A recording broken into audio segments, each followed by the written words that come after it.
મિત્રો આજે આપણે ફરીવાર વાડી આવવાનું થયું છે, કેમ કે સવારમાં આપણે ડીપ પર વિટલ નાખી હતી.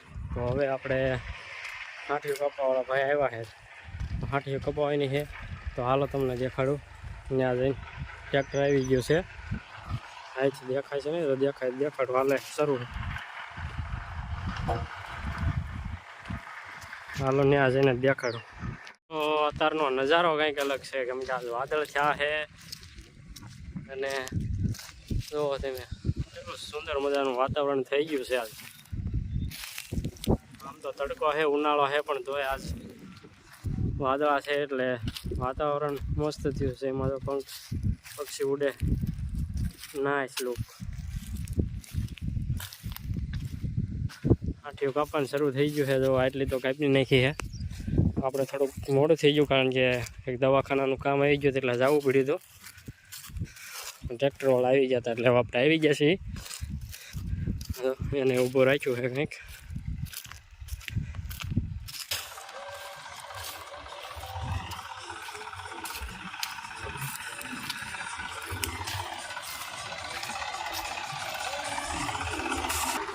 અત્યારે આમાં ટેકનિકલ ખામી એવી કઈ છે એટલે ઊભો રહી ગયો. હા, ટેકનિકલ ખામી એવી કઈ એટલે ઊભો રહી ગયો.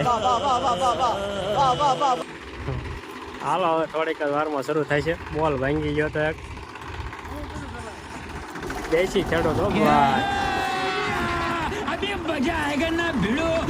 હાલો હવે શરૂ થઈ ગયો હે.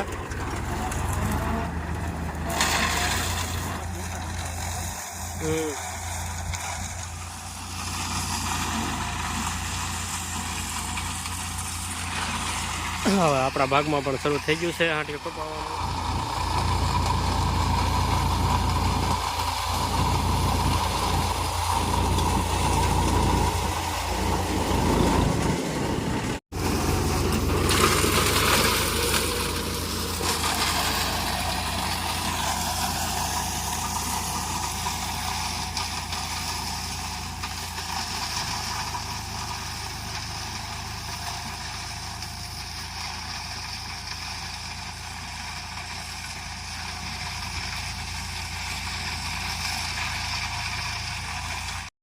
તો મિત્રો હવે આપણો કપાસ કપાઈને કમ્પ્લીટ રેડી ખાલી થઈ ગયું છે. તો હવે આપણે કાલે આવીને વીણવાના છે પાઠા.